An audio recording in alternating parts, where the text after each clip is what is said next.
Frances Tiafoe just lost to Ben Shelton in the final in Houston. It's his second consecutive loss to Shelton, and I feel this is probably a good time to talk about Tiafoe's tennis. Although he made that remarkable semifinal run at the 2022 US Open, broke into the top 10, and has won titles on all surfaces, times have changed. The buzz seems to have died down, and our man Tiafoe now appears to be searching. And he got me wondering, what do tennis fans really think of Frances Tiafoe right now? Does he truly have the talent to take American men's tennis to the next level? How would you rate Tiafoe compared to the others among the current crop of American players? Also, did he make a terrible coaching decision last year? And what are some areas of his game that need to be brought into focus? Faced with many of these questions, I did my homework and I was a little bit surprised with what I found. As usual, we're going to touch on every aspect of Tiafoe's game, the good and the bad, and then dabble a bit into some of the narratives that fans have about him. But before that, let me quickly bring you up to speed with Tiafoe's trajectory so far, because it's been one hell of a ride. One of the reasons why we love Tiafoe has to do with his inspirational backstory.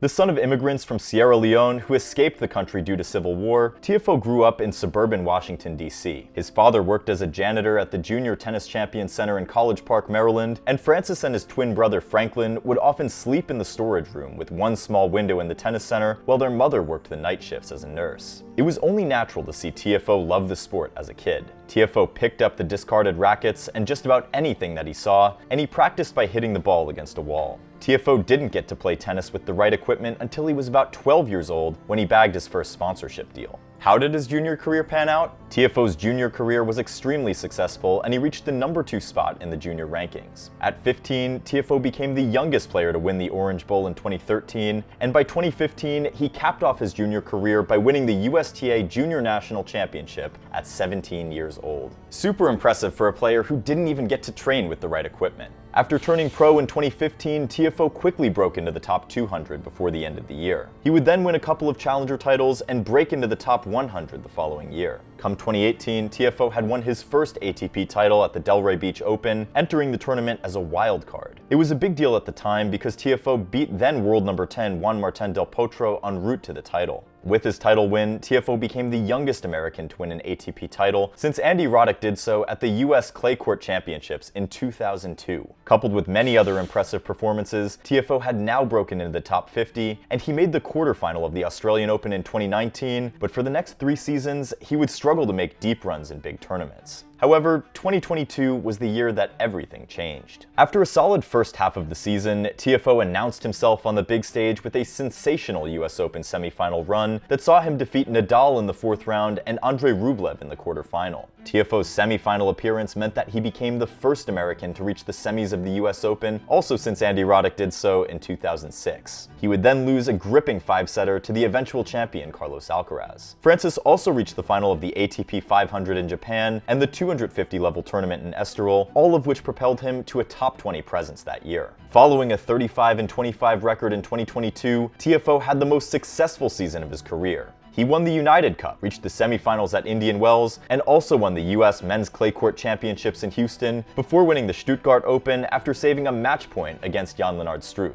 2023 was a great year for Tiafoe because he broke a 5-year title drought and had now won a title on all surfaces: hard courts, clay, and grass. These results got him into the top 10, and he also had the highest win percentage of his career that season. It looked like the upward trajectory would continue, but that hasn't quite happened. It's now 2024, and with the exception of Stefanos Tsitsipas and Tommy Paul, Tiafoe has been losing to opponents ranked way lower than him. Players he should have been smacking without any trouble. Shang in Hong Kong, Mahach at the Australian Open, Giron in Dallas, Kopfer in Acapulco, O'Connell in Miami. The puzzling thing is that all these losses have been in straight sets. And if we follow the post-US Open stretch of 2023, it's been a similar story. A straight sets loss to Alexander Bublik in Paris, straight sets loss to Aslan Karatsev in Japan, an early round loss to Lorenzo Sonego in Shanghai. Since reaching the US Open quarterfinals and losing to Ben Shelton in what was a winnable match, Tiafoe has been on a downward trend, and it looks like that loss took all the air out of his balloon. Why is that? A lazy take would say that everyone around him just got better, but in my opinion, a better way to go about it would be to take a holistic look at Francis's game. One aspect of Tiafoe's game that's been long talked about is his unconventional, hitchy forehand technique. Unlike many other players on tour where the racket typically faces up on the takeback, Tiafoe has no transition from an outward-facing racket to a flat position. He just starts out flat with his arm higher, and then the racket stays flat until he flips going forward. The unusual arm motion brings with it heavy topspin and averages twice as much RPM as his backhand. I mean, it's such an unorthodox swing. The kind of forehand that your tennis coach wouldn't recommend. When asked how he arrived at that forehand on a tennis podcast, here's what Tiafoe said.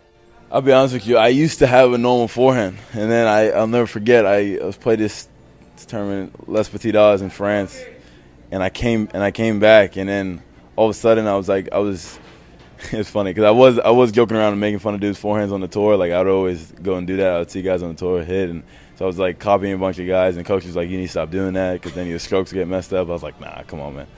And then all of a sudden, like, I can't hit a forehand. And like, so like, I can't, tennis is so mental, you get in your head.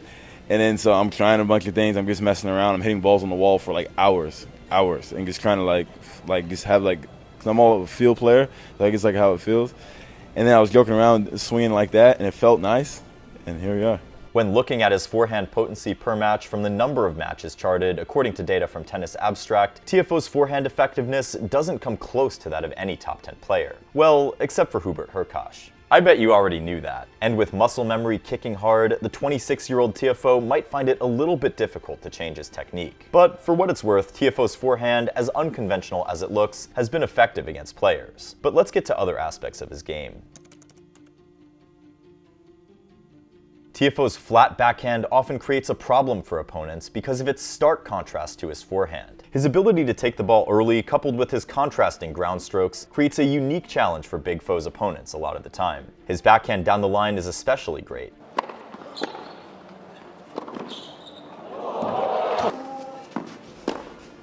And the style and substance. And how about this backhand winner against Novak Djokovic?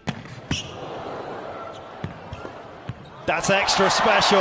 Tiafoe is also able to slice well when needed. While his backhand is nowhere close to the Sinner, Medvedev, Djokovic level, or even as good as Taylor Fritz's, I'll pick it over Ben Shelton's backhand. Although Tiafoe's game isn't exactly suited for clay because of this flat shot, I don't agree with anyone who says Big Foe's backhand is a weakness, because if it is, what would you say about Felix Auger-Aliassime, Cameron Norrie, or Stefano Tsitsipas? A liability, probably. That being said, it would be nice to see some more point construction from Tiafoe's backhand, and his return game could be a lot better as well. Tiafoe's speed and accuracy is better and higher than your average when it comes to spot serving, which is confirmed from Tennis Insights data. He is right there with the big boys when it comes to first serves, but Tiafoe's second serves could use a facelift as he is way below the metrics of other top players, as we can see from his percentage of second serves won. Generally speaking, Tiafoe's big first serve is a weapon, and the rest of his game is built around it. When it comes to other elements of his game, the volleys, net game, drop shots, Tiafoe doesn't necessarily stand out. Can he hit those shots? Well, yes he can.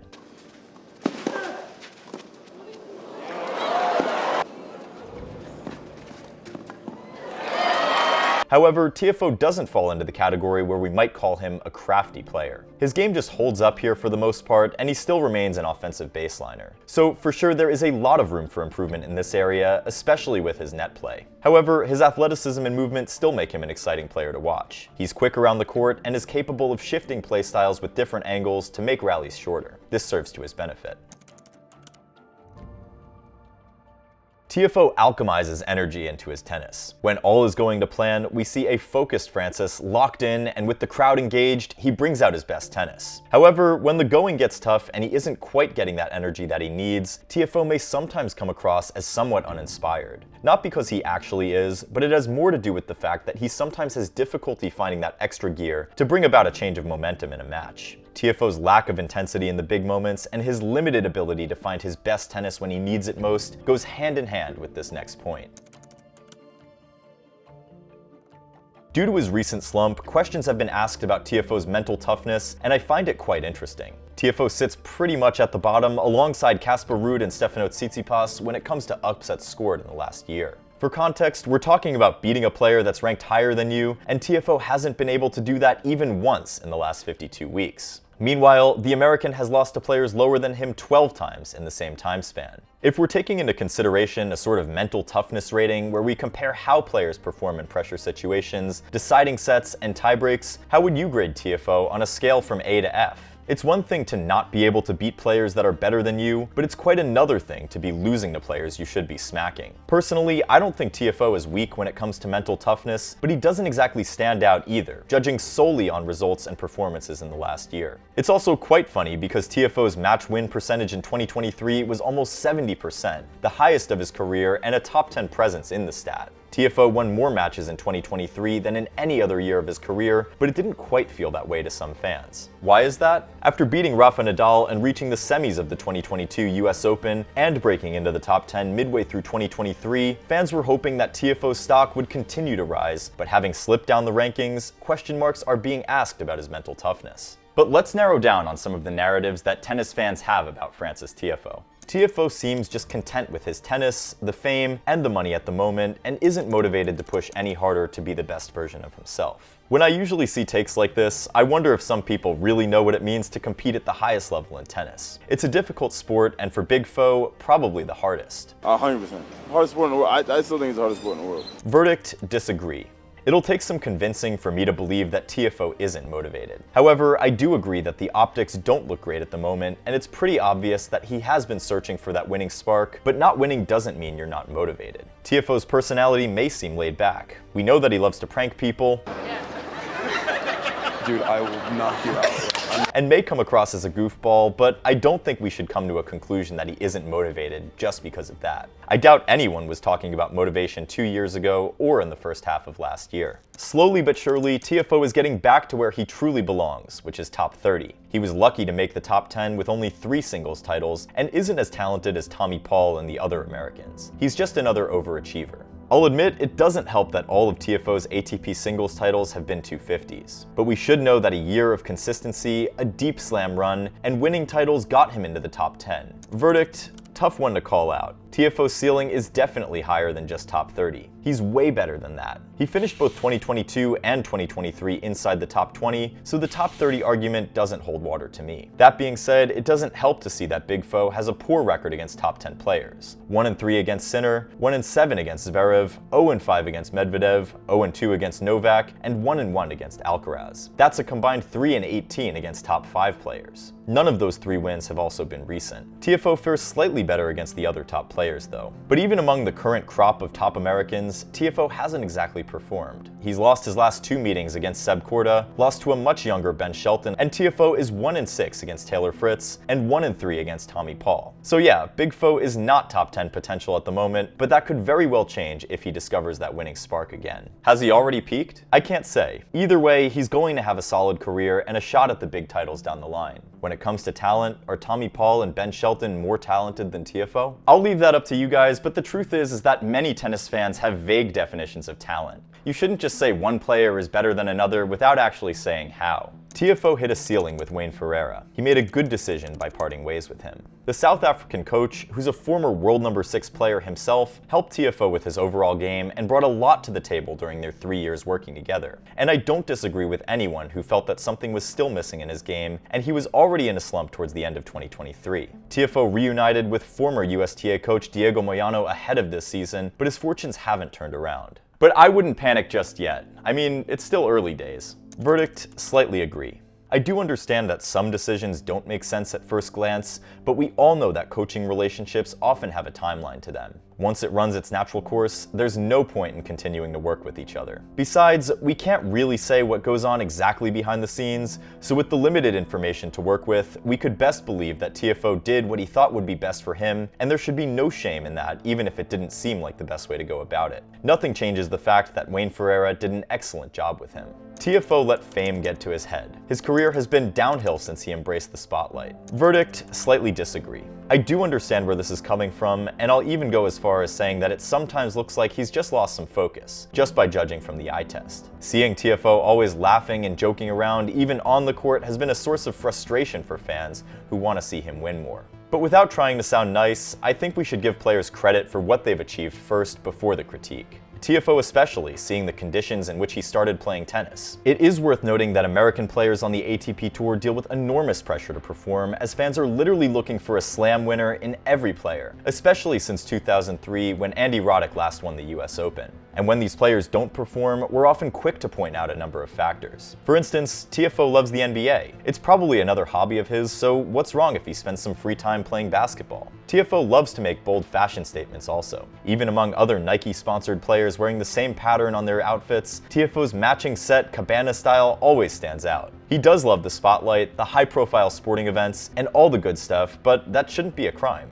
We've seen players like Garbiñe Muguruza, whom we also made a video about as well, and other players walk away from the sport just because their priorities changed. The harsh reality is that for all the money that they make, life as a tennis pro is difficult, and we also made a video about that, by the way. Personally, I believe the players' needs come before our needs as fans, so there isn't too much we can do in that regard. At the moment, you wouldn't be wrong if you said Tiafoe has gotten passed by the younger generation, but the good thing is that he can always turn his fortunes around. Tiafoe might not have the biggest weapons in any category, but with the right guidance, he can maximize his talent. Always an entertaining player to watch, I find him easy to root for. I don't know about you. And while the likes of Sinner, Alcaraz, Rune, Medvedev, and a few others make winning the biggest titles extremely difficult for anyone, not just Tiafoe, it's probably a good time to buy the dip. For those who bought the Tiafoe hype and feel like they've been let down, I'd say hold on just a little bit more because his best days are still ahead. If you loved this video, please hit that subscribe button and let us know if you want us to do deep dives on any other player or cover any other topics from around the tours. And if you missed out on last week's videos, I have them showing on the screen right here for you.